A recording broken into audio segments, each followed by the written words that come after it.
Hey, everybody. Welcome back to another episode of the Weekly Walk. I'm your host, Joshua Ingram. It is Monday, January 16th, year of our Lord 2023. And this is episode number 81.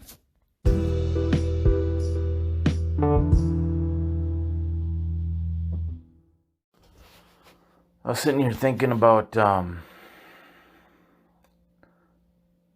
an aspect of marriage. Like I've seen in my own life, I've witnessed this behavior. I've seen a lot of people, especially young people. Well, let's believers specifically. I'm talking about the saints. I've seen a lot of them that appear to be almost desperate for marriage. Like they become very obsessed and singularly focused on finding a mate. And what I've seen become of that, it seems like it's a foolish thing, because what ends up happening is they skip a um, wholesome and beneficial courting process. Instead, they do a quick dating type thing, just like the world would, and then jump into marriage. So basically, they, without a proper courting process, they don't vet each other properly, and you end up with a unequally yoked marriage. You end up with someone who married somebody that they thought was a believer just because they happen to call themselves a Christian, or because they went to church or something. And now that they're living day to day with them, they see, hold up, now the fruit coming out of this person is not the fruit of a born again person. Um, or they end up with somebody who's much less or more mature than them, which I think that part can be worked out, but it's going to be difficult. I think if you did proper courting, that could all be worked out beforehand. But it ends up with people who just end up with very difficult marriages. And so I was thinking about, like, the proper courting, and I wrote an article on this, so I thought about it quite a bit.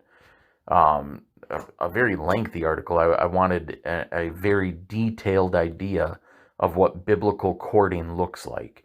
And I think the most important aspect of it is that um, romance has to be left out of the situation.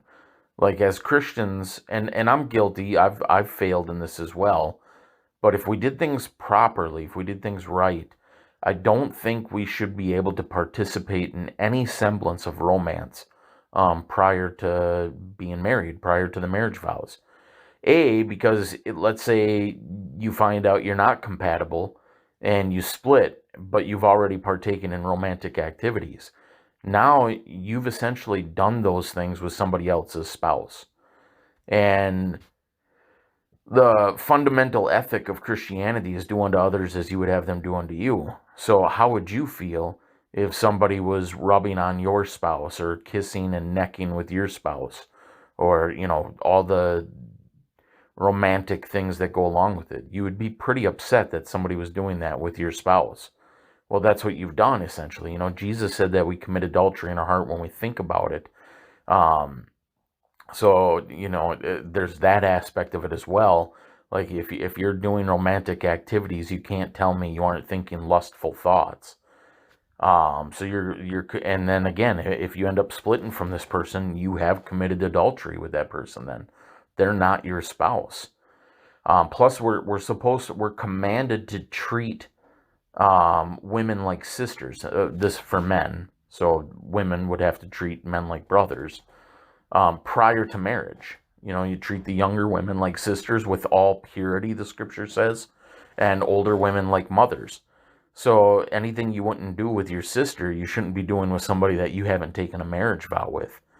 And then the third aspect of that is, once you commit romantic activities with somebody, there's an attachment made, there's a bond made, there's a great desire that really blinds discernment. It makes it very, very difficult for you to properly vet somebody, for you to properly, study a person, to see whether or not they're fit to be a spouse, whether or not they're fit, whether or not they're born again. It may when desires creep into the heart like that, we will justify and ignore a whole host of things. We will twist things and work our way around. The heart is desperately wicked and deceitful above all things. When it desires something, it'll find a way to make it right in your mind, and so desires cloud discernment, and that's why people end up where they do. The way I see most Christians doing this is they find somebody that are attracted to, and they think, oh, I met this person at church or in some sort of church type activity. They say they're a Christian. Let's take that at face value and let's enter into a dating relationship where we put ourselves into romantic atmospheres, going to dinners and having close, intimate, private conversations, things like that. Just putting yourself in a bad situation and then partaking in romantic activities, kissing and feeling and massaging and hugging, and immediately there's a bond, there's a connection made there. And so now as you grow, in this relationship and you learn more and more about this person, your bond blinds you to warning signs. And so you'll ignore those, and because the attraction's there, because the romance is there, you enter into the marriage. And then once the attraction starts to die down a little bit, or that romantic zeal starts to die down, you realize you're in a relationship with somebody that's unequally yoked with you. And now you're stuck. You've made a lifelong commitment to somebody that you shouldn't have. And it's like I say, I've seen it quite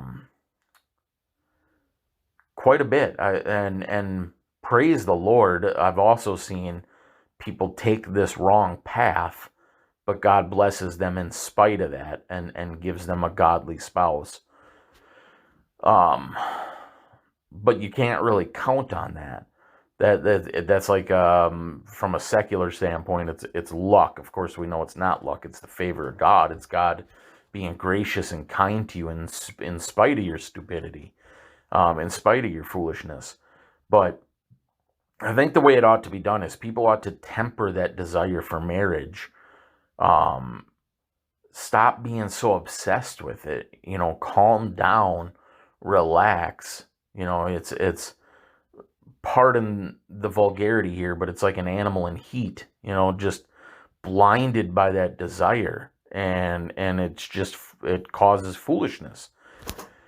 So I think people need to take a step back from that and court properly. And to court properly, there has to be an immediate recognition, and I would suggest that it even needs to be verbalized between the two. Like once there's an attraction there and you think, hey, this might be somebody that I need to pursue for marriage, and you go and you pray that through, and you kind of feel led in that direction, and she or he has prayed it through as well and come to that conclusion as well. At that point, there needs to be an agreement that we're going to leave all romance out of this.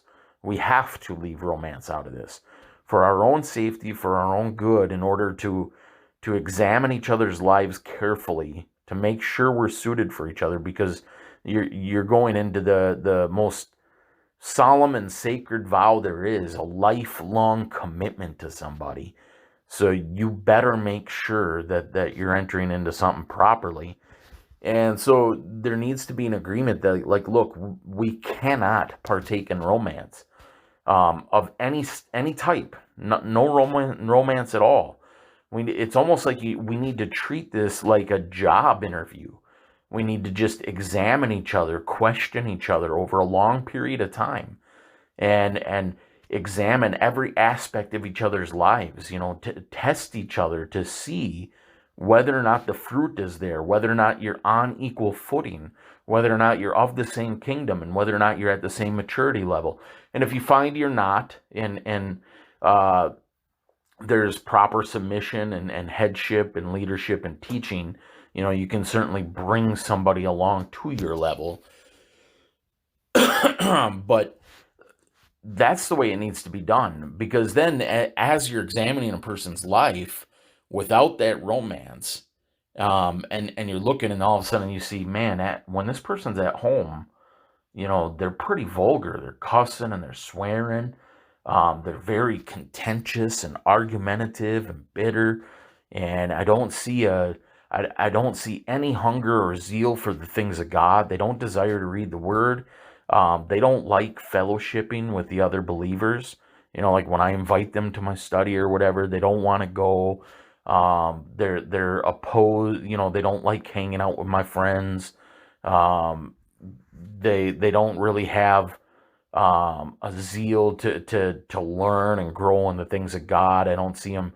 They're not reading theological books. They're reading Stephen King, and they're not concerned with the things of God. They're concerned with worldly things.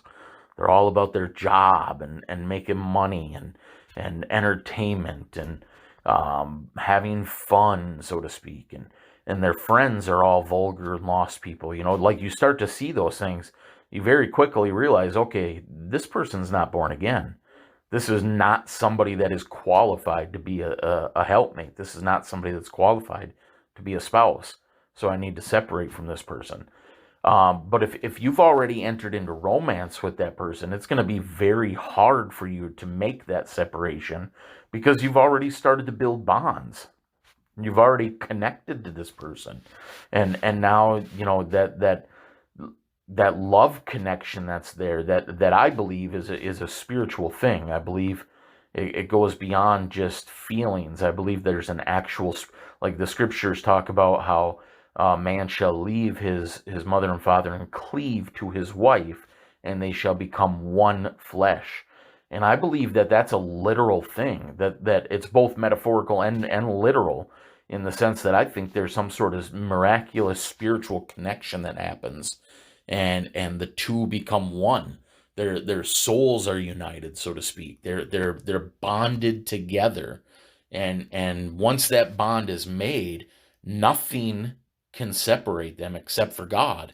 And God doesn't allow for divorce, except for sexual immorality or abandonment or death. So it's a very serious thing, and once you start to partake in romance, you start to connect, you start to make those bonds. Granted, I think it's made permanent through a vow, an oath made in front of witnesses, and sexual union. That's when that bond is really solidified and cemented. But there's the beginnings of that bond is made through any sort of intimacy, and so you need to be very careful with that. Otherwise, you're uniting the temple of Christ, if you're born again, with the temple of Baal, if the person's lost. You're uniting light with darkness, and it's not supposed to be that way. So I just think Christians need to take that very seriously and temper their desires for marriage, take a step back, recognize that the world does things wrong. The world is obsessed with lust and sex and just feeling good, these fleshly desires. You need to temper that and examine each other's lives closely, to see if indeed you are, equally yoked and are of the same kingdom and can exist together. Plus, during that courting process, you're also going to be examining every other aspect, finances, children, housing, families, coming to conclusions on every topic so that you're in agreement on things, so that you can enter into the marriage with the clearest path as possible. Not to say that you're still not going to have issues, but at least you're giving yourself the best chance at a prosperous, happy, successful marriage.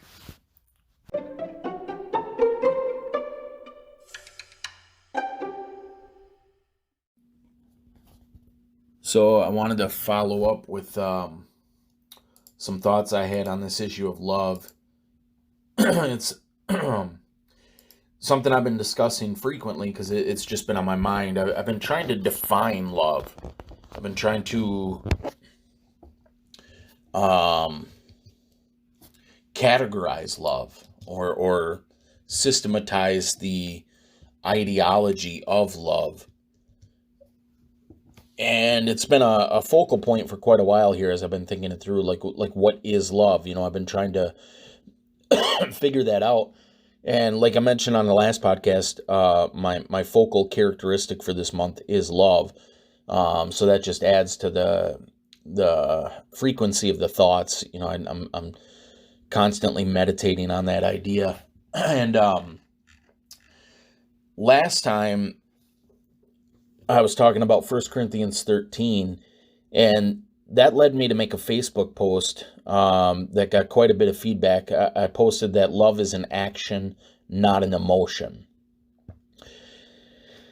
And it was really based on two things. One, I was thinking about how the secular world talks about love and how it's all emotional for them. And I feel like that's what leads to so many breakups and divorces and whatnot. People feel like, oh, I don't feel love for this person anymore, so I'm justified in leaving them. And we know that's not biblical. That's not something that's allowed. Divorce isn't an option. And so I was thinking that through, and then I was reading that 1 Corinthians 13, 4 through 8, and I saw it as a definition of love. Charity is this. It suffers long. It is kind. It doesn't envy.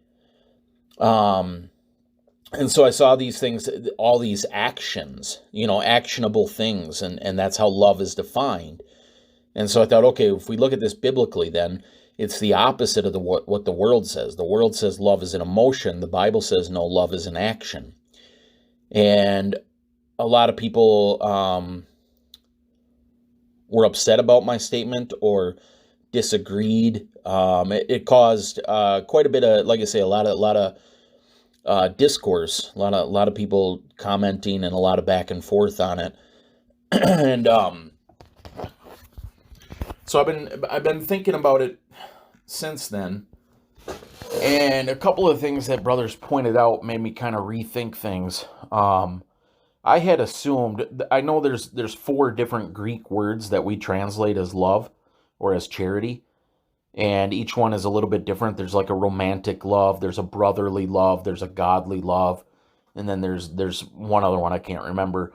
I had assumed that 1 Corinthians 13 was referring to a brotherly type of love, that kind of gave some credence to my idea of love as an action. But then a brother pointed out that the word used there is actually agape, which is that godly kind of love, and the definition for it includes the word or the phrase a fondness for. And I would assume, so that made me think, okay, to have a fondness is a feeling, so there's an emotional aspect there. And then the other day, another brother pointed out where at the context of that, if you read the first part, it says, if I speak with tongues, and I have the gift of prophecy, I understand mysteries, I have all knowledge, I have all faith, I give all my goods to the poor, but I don't have love, it profits me nothing. So he pointed out, like, you can have these actions without love. So therefore, these actions cannot be love. And so that kind of clicked in my head and made me go, okay. Because my whole thing was, we're commanded to love our enemies, and so keep that in mind. And then also, there are times where the people you love, you don't feel love towards them. You're angry at them. There's rage in your heart towards them. There's bitterness. There's no emotion of love. There's no feeling of love. So would you say then, so if love requires that emotion, then you would be able to say at that point in time, you don't love that person. And I don't think that's true, because I think, like, especially like in a marriage, when there's conflict, when there's anger, when there's bitterness, the secular world would say, yeah, you don't love that person anymore. It's time to go. And so I went to the opposite end of that and said, no, love is a choice. Love is an action. Love is what you do. Even if you're not feeling it, you still bestow benevolence upon that person. You still are kind to them. You still suffer long with them. You still don't seek your own. And you believe all things, endure all things, hope all things, so on and so forth.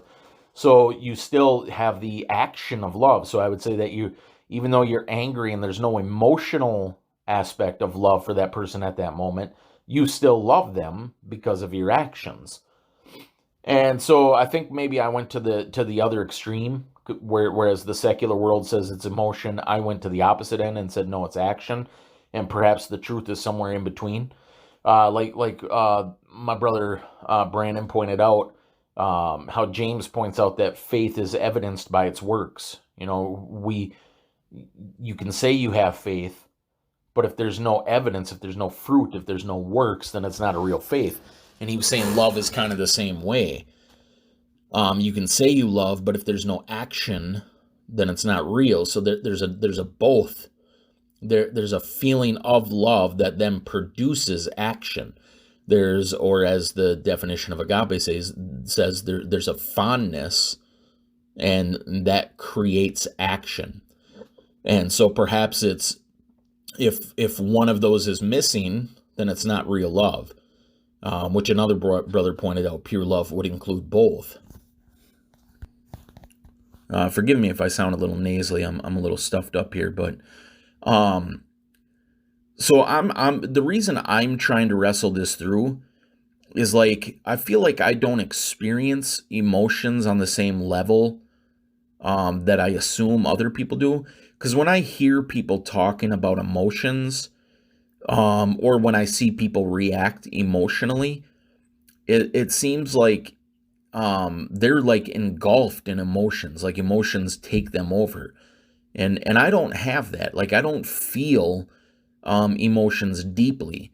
And I've always just assumed, okay, that's just my character. I just have a temperate character, or, like I described it one time, I think on the podcast, like a flame. Like, I see other people having emotions and it's like fireworks and explosions going off. And my emotions are more like the flickering of a flame. Even when I have extreme emotions, it's like holding a torch lighter. If you light the lighter and hold it down, that torch burns for a little bit. But as soon as you let go, it burns out. And that's kind of what my emotions are like. When I have extreme emotional reactions, they're very quick and they burn out quick. They're not all encompassing. And so I have a hard time defining the emotional aspect. I have a hard time pinpointing what it is, what it feels like. And because my logical brain can't define something and can't put it in a box, I have a hard time dealing with it. It's almost like it's not a reality to me. Excuse me.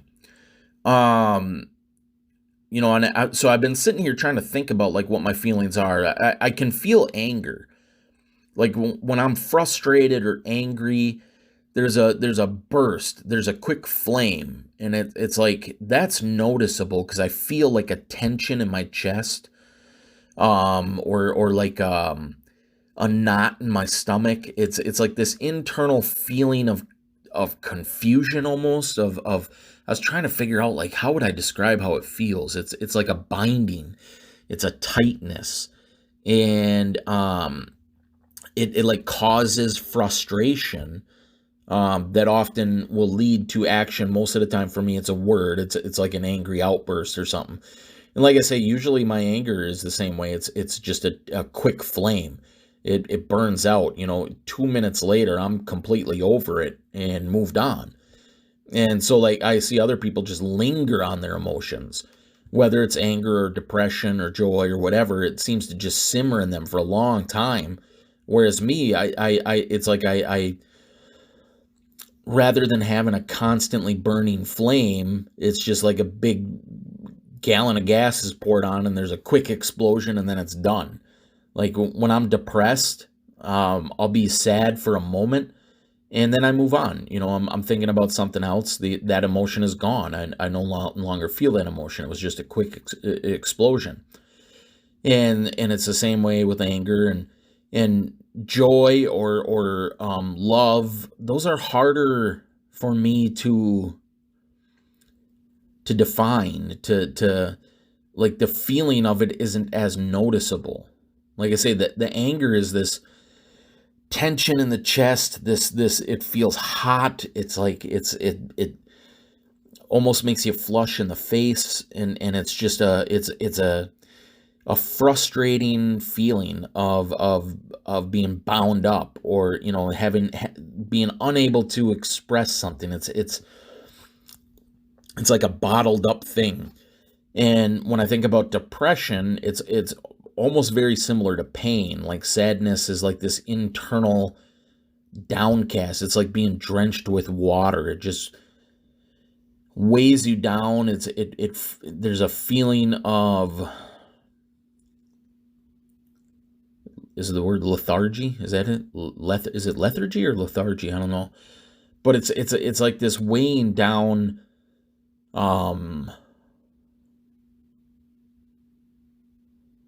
cloud.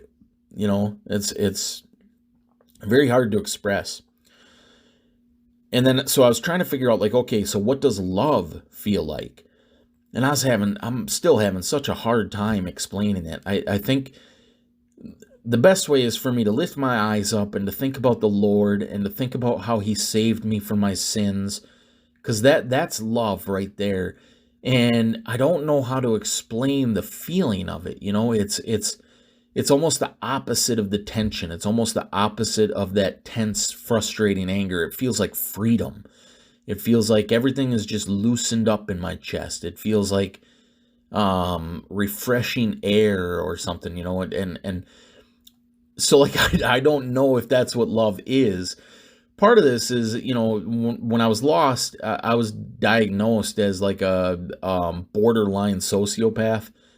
And a sociopath has my understanding of it, has no feelings for others, no remorse, no care about others.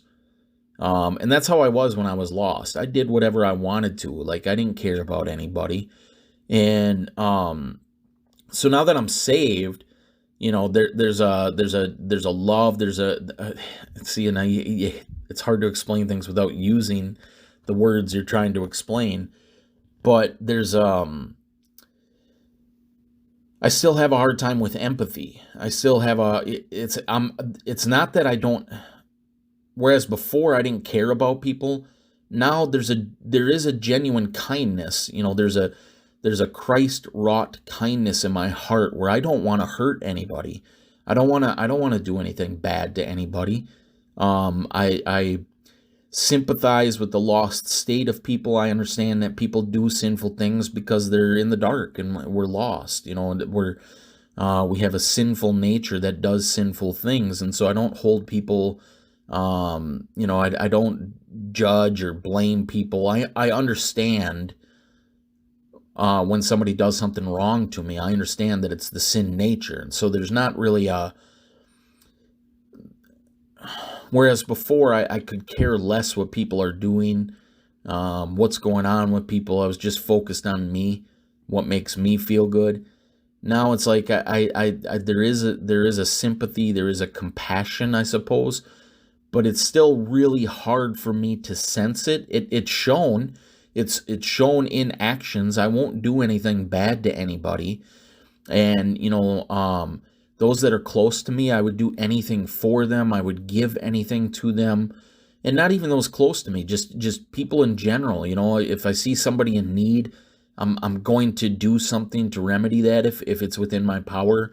So that's why I see, like, okay, those are actions. That's obviously love.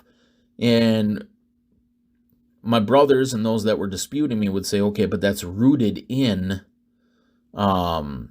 a feeling. That's rooted in a feeling of love. And it's just hard for me to discern that feeling. It's like it almost just springs automatically. It's like my nature. It's like I couldn't just walk past somebody suffering and not do anything. That's not in my nature anymore.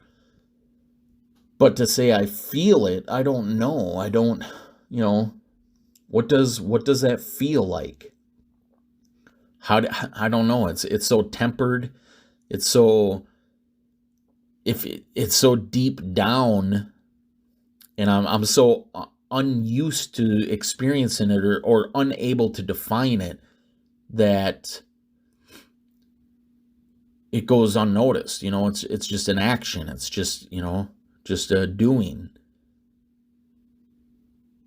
So I don't know. I wish somebody could just define to me the feeling so I could recognize, oh, there it is. Like I say, when I think about loving God, it just feels like a freedom. It feels refreshing. It feels almost like you're soaring, internally. It's hard to explain. And I haven't had anybody explain to me clearly what the feeling of love is. I understand attraction, that romantic feeling. I understand that. But just in general, what does the general love feel like? If emotion is a part of love and it's not just the action, then it's obviously present in me because I do the actions, and I don't do the actions out of some sort of religious obligation or some duty. It's just, how I would describe it is, once you're born again, that's just who you are. That's your nature. You're going to do that. Whereas before I was selfish and uncaring and just did my own thing.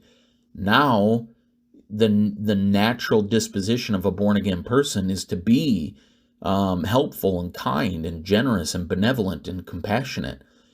And the feeling that undergirds that, the feeling that springs from, I'm numb to it. I don't experience it the same way other people experience. If my brothers are correct and the emotion is part of it, a necessary part of it, then obviously it's there in me. I don't always recognize it. So anyways, I'm still trying to wrestle this through. I'm still just trying to get in touch with love. I'm trying to understand it. I want to know. I want the feeling of it. I want the emotion of it defined so that I can pinpoint it, so that I can put it in a box and I can logically discern it. And I don't know. I've always just assumed it's just who I am, like I don't appreciate art or poetry, and I've always assumed, okay, that's, I'm just not, I've always grouped people into two categories. You're either an intellectual or you're emotional. And so there's various degrees within that, people lean to one side of the spectrum or the other. But like, if an intellectual is on the left and emotional is on the right, and people are falling in that spectrum, I've always felt like I'm far to the left, and I don't understand the right hand side of it. It's hard for me to tap into that and to explain it or to grasp it. But anyways, I'm starting to ramble here, so I'll wrap it up.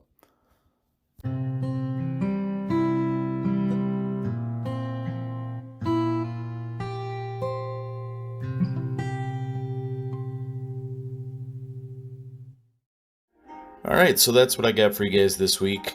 As always, I truly appreciate you listening. I love you, and Lord willing, we'll talk to you next time.